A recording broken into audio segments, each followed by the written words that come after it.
आइए अब हम फ्यूचर कंटिन्यूअस टेंस सीखते हैं। इसकी पहचान क्या है?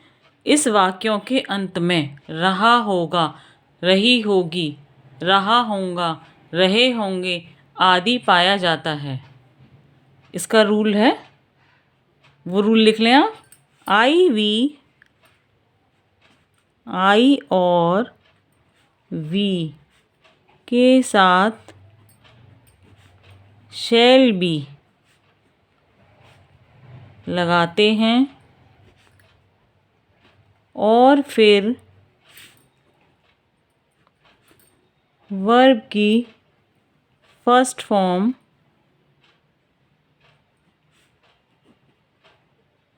में आईएनजी लगा देते हैं।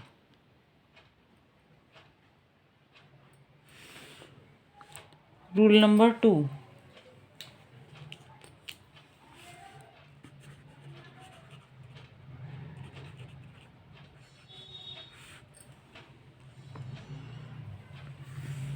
शेष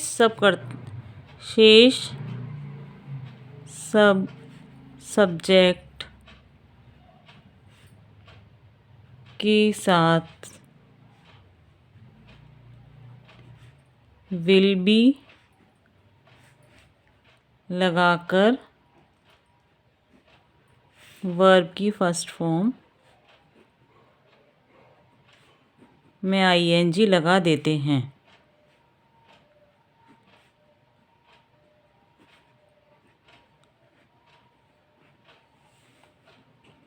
एग्जाम्पल लिख लीजिए। फॉर एग्जाम्पल,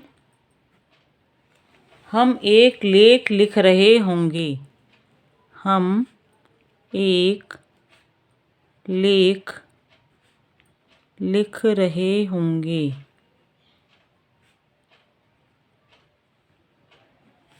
इसकी देखिए क्या बनेगी। We shall be writing an ऐसे।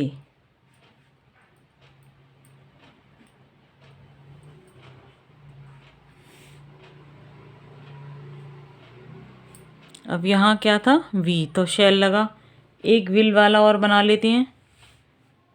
एग्जाम्पल 2, वह समाचार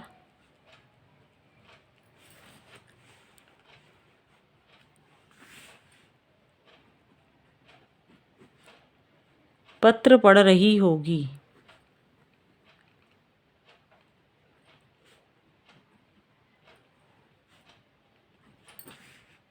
तो आएगा द गर्ल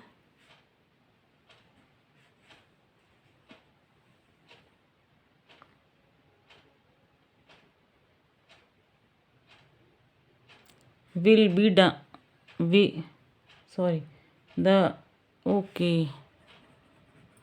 वह समाचार पत्र पढ़ रही होगी। वह की आएगी she will be reading the newspaper.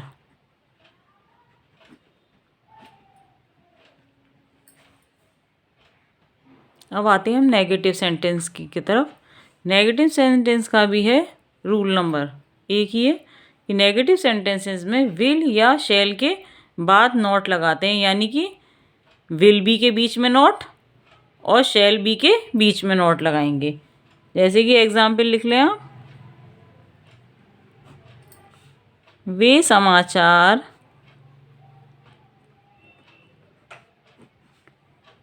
पत्र नहीं पढ़ रहे होंगे।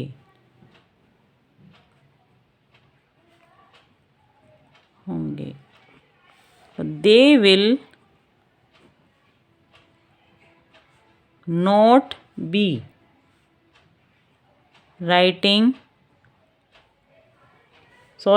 Reading the newspaper.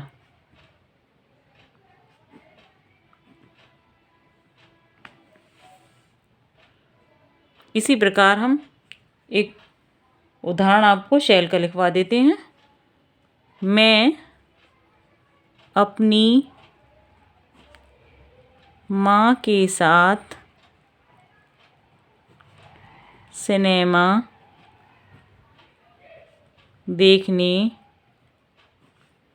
नहीं जा रही होंगी।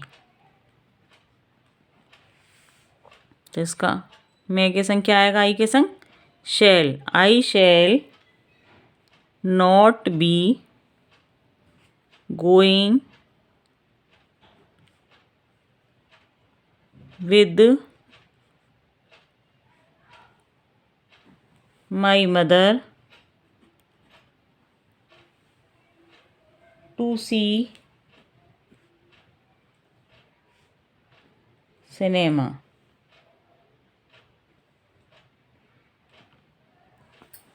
इस प्रकार अब हम आते हैं इंटेरोगेटिव सेंटेंस की तरफ, जो कि प्रश्नवाचक वाक्य कहलाते हैं।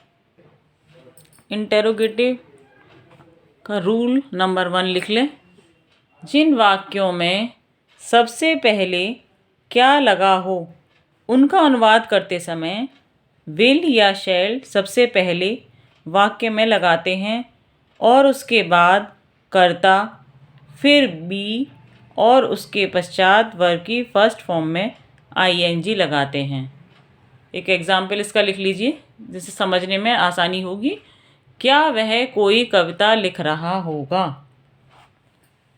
इसका बनाएं, will he be writing any poem? इस प्रकार आपके समझ में आ गई होगी कि हमें कैसे पहले प्रश्न उसका विल लिखना है, उसमें ही, बाद में फिर बी, फिर फर्स्ट फॉर्म में आईएनजी और फिर इसका रूल नंबर 2 लिख लेते हैं और समझ लेते हैं। अगर वाक्य के बीच में प्रश्नवाचक शब्द हो तो उसकी अंग्रेजी सर्वप्रथम लगाकर विल या शैल लगाते हैं। इस प्रकार आप समझ लीजिए एक एग्जाम्पल। कल तुम पिकनिक पर कहाँ जा रहे होंगे? तो इसमें जो कहाँ वर्ड है प्रश्नवाचक वो बीच में ही आया है, तो उसकी हम पहले लगाएंगे।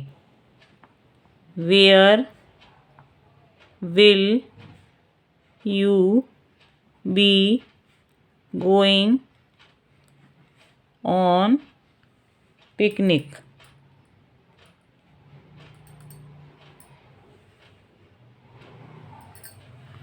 इस प्रकार अब हम लिखते हैं इसका rule number 3।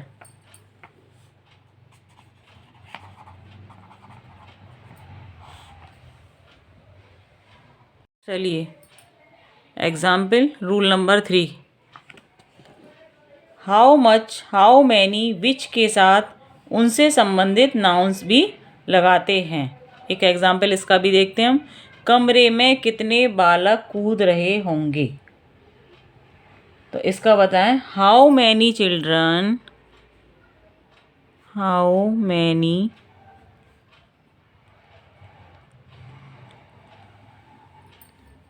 Will be jumping, will be jumping in the room?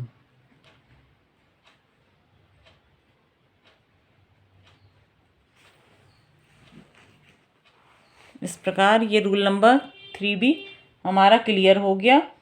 अब रूल नंबर 4 आता है। रूल नंबर 4, यदि प्रश्नवाचक शब्द अर्थात हूँ कर्ता का कार्य कर रहा है तो सबसे पहले उसे लिखकर विल बी या शैल भी लगाते हैं। जैसे इसका एग्जाम्पल भी लिख लीजिए। बगीचे में कौन टहल रहा होगा? तो कौन क्या है? पहले आएगा। Who will be walking in the garden? अब इसका रूल नंबर 5 पर आ जाइए। इंटेरोगेटिव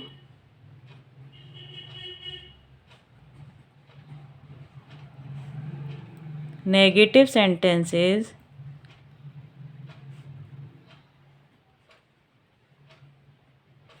में बी से पहले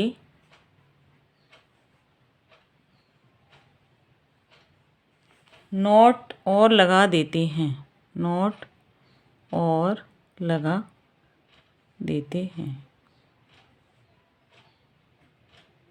अगर आपको मेरा चैनल पसंद आता है, मेरा पढ़ाना लिखाना आपको पसंद आता है, तो कृपया आप मेरे चैनल्स को सब्सक्राइब करें, जिससे कि अगली वीडियो आपके पास अपने आप ही बहुत जल्दी पहुंच जाएगी। Please like and comment, share करें, सब्सक्राइब करें। Thank you.